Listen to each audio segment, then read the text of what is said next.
Lo que vamos a ir viendo, ¿sí?, es estructuras del cerebro, ¿sí?, y cómo ellas se relacionan con nuestros comportamientos.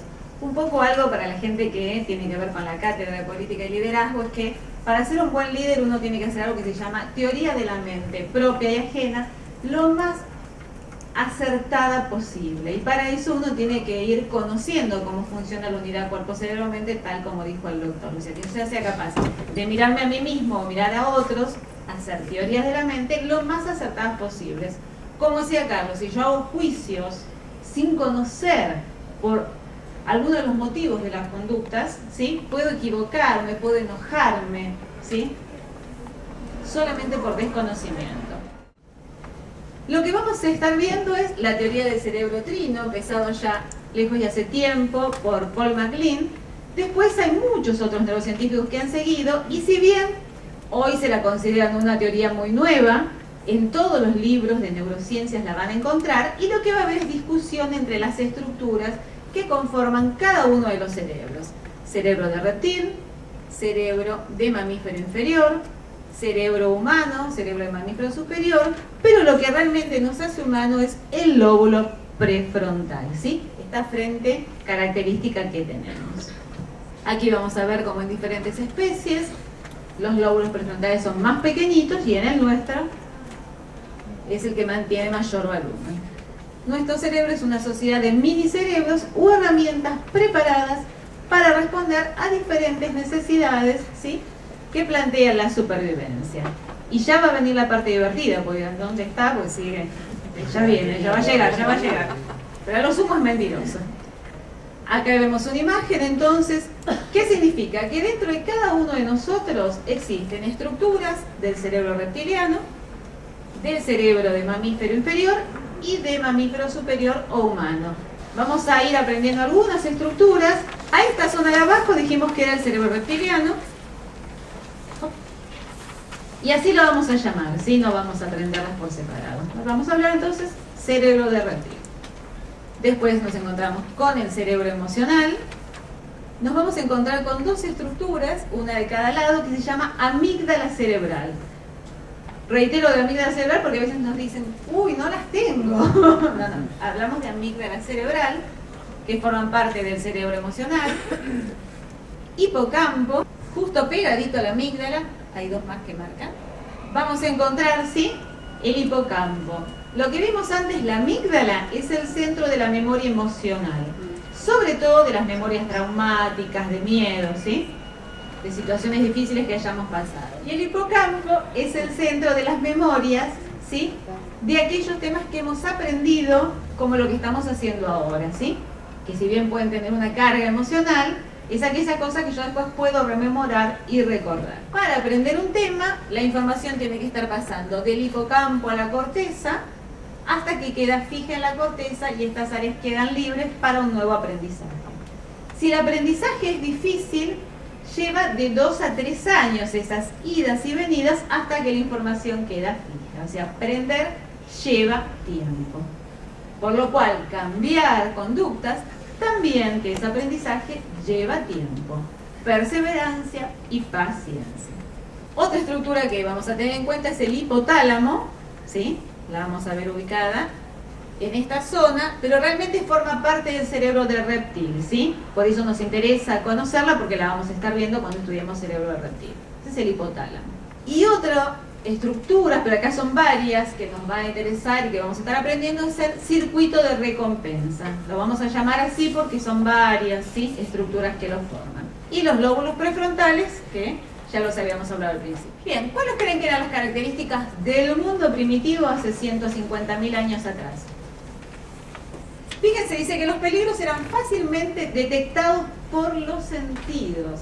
O sea que yo podía sentir, podía ver algo que podía ser peligroso, ¿sí?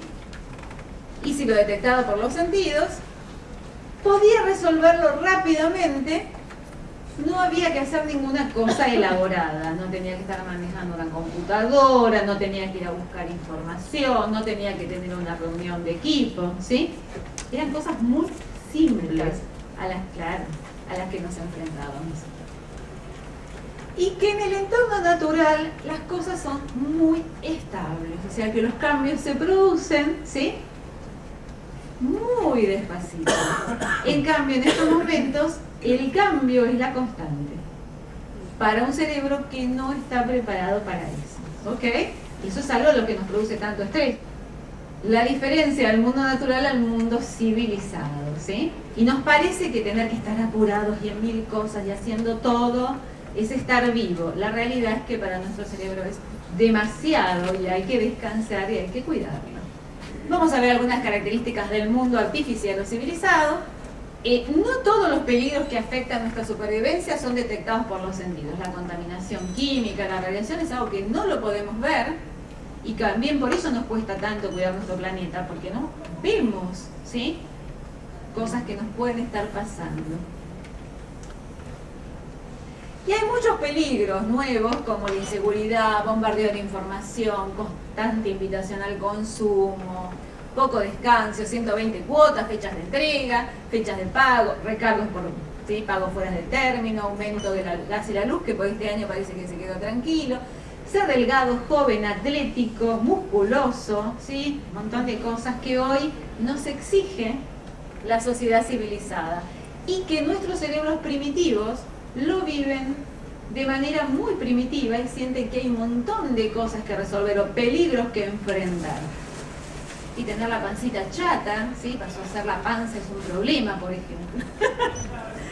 El cerebro fue moldeado para responder y cuidar la supervivencia, pero la supervivencia inmediata. Esto significa aquí y ahora. O sea que nuestro cerebro, cada vez que recibe un estímulo, siempre tiene que evaluar si en el aquí y ahora eso está a favor o en contra de mi supervivencia, ¿sí?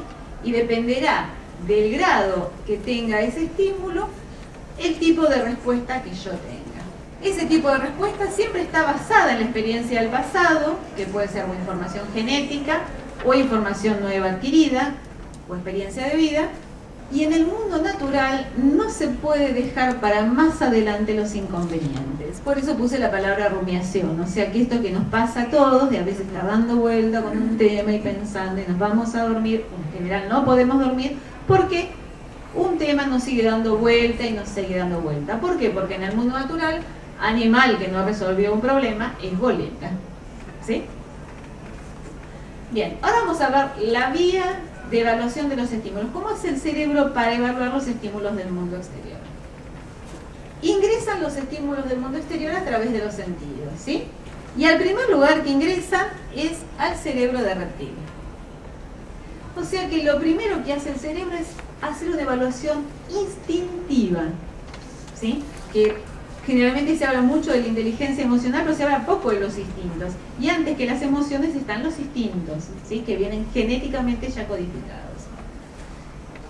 Si el cerebro instintivo lo permite, porque no es algo demasiado atractivo, demasiado peligroso, hay un siguiente camino, vía de evaluación, que es el cerebro emocional o de mamífero inferior.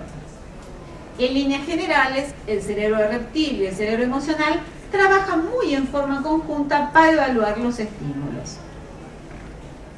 Esto se llama camino corto. Joseph Ledoux es el neurocientífico que trabajó mucho con este tema, pero fíjense que hay un porcentaje ahí. ¿Qué dice? Bien. Significa que los cerebros primitivos solamente toman el 5% de la información entrante en nuestro cerebro y con eso deciden si algo está a favor o en contra de nuestra supervivencia. Motivo por el cual reaccionamos siempre tan rápido, pero muchas veces equivocadamente. Pero en el mundo natural, ¿qué será mejor?